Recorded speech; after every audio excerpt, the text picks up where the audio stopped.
नमस्कार। Physics guideline में आपका पुनः एक बार स्वागत है। आज हम इस फिजिक्स गाइडलाइन में पढ़ेंगे ओम का नियम और इस ओम के नियम के सूत्र की व्युत्पत्ति। इस पर हम विस्तार से चर्चा करेंगे, लेकिन इसके पहले ओम का नियम क्या है इसको समझने से के लिए हम इस चित्र पर चर्चा करते हैं।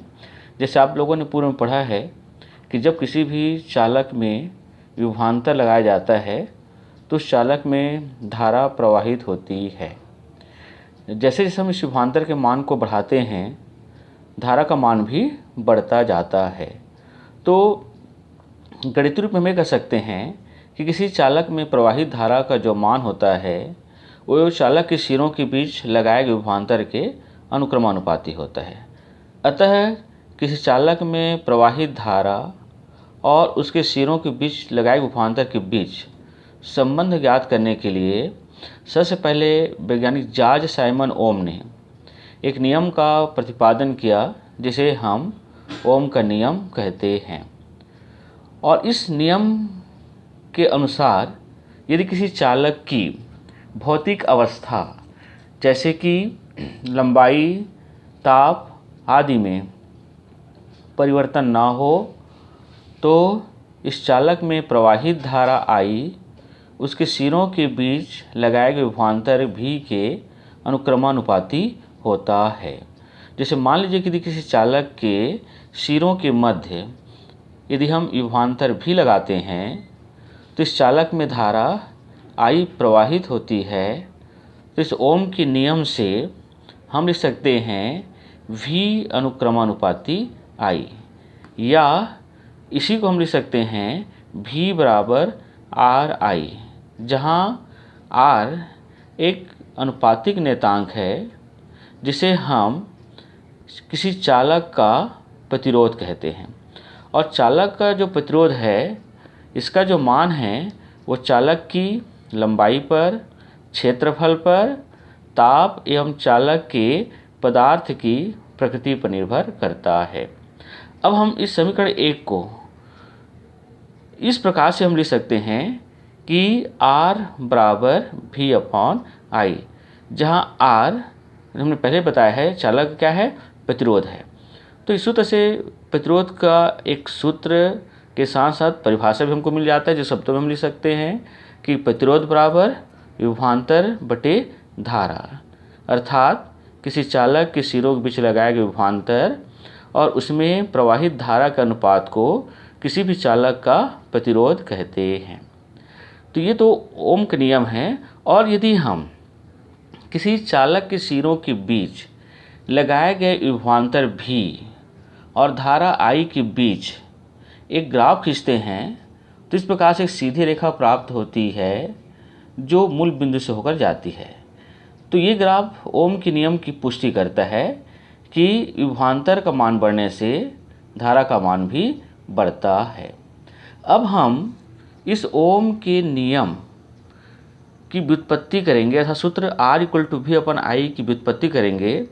तो इसके लिए जैसे हमने इस चित्र में लिया है, चित्र A में, कि मान लीजिए कोई चालक है जिसकी लंबाई स्मॉल l है, जिसका अनुप्रस्थ काट का क्षेत्रफल A है और इस चालक के प्रति एकांक क्षेत्रफल में या प्रति एकांक आयतन उपस्थित इलेक्ट्रॉनों की संख्या स्मॉल n है।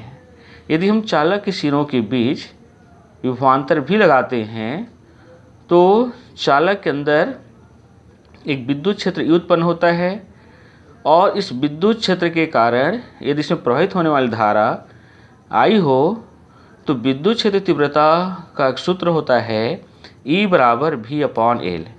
ये सूत्र आप पूर्व अध्याय में पढ़ चुका है। ये विद्युत क्षेत्र की तीव्रता और विभवांतर में संबंध, इसको विभव पूर्णता के नाम से भी जानते हैं, और इसको हम समीकरण नंबर 1 देते हैं।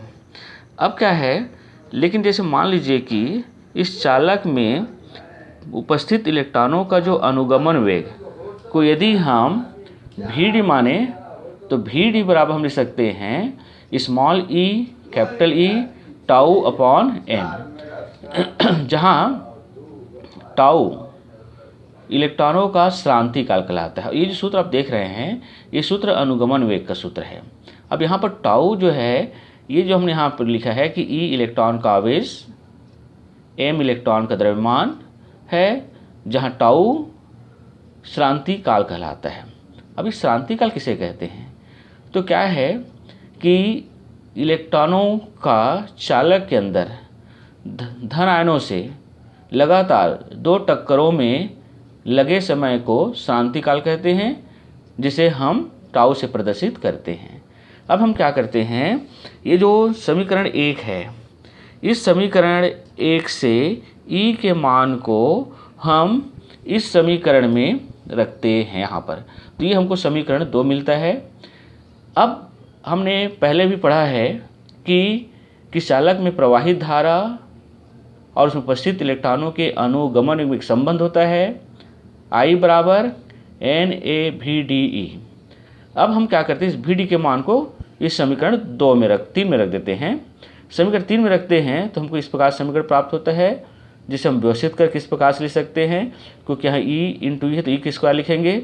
अब हम क्या करते हैं, जो V है इस V को इस I के नीचे लाते हैं, तो इस प्रकार से समीकरण प्राप्त होता है। अब हम क्या करते हैं, समीकरण को उलट देते हैं, अर्थात समीकरण लिख सकते हैं V अपन I, तो ये हो जाएगा ml upon n square tau. और यदि हम इस चालक के ताप को नियत लें, जैसे हम ओम के नियम में आवश्यक शर्त है कि चालक का ताप नियत होनी चाहिए, अगर चालक का ताप नियत होगी तो इस समीकरण में ml n स्क्वायर टाउ एक नेतांक के बराबर होगा, और इस नेतांक को हम कैपिटल R से प्रदर्शित करते हैं, जिसे हम किसी चालक का प्रतिरोध कहते हैं।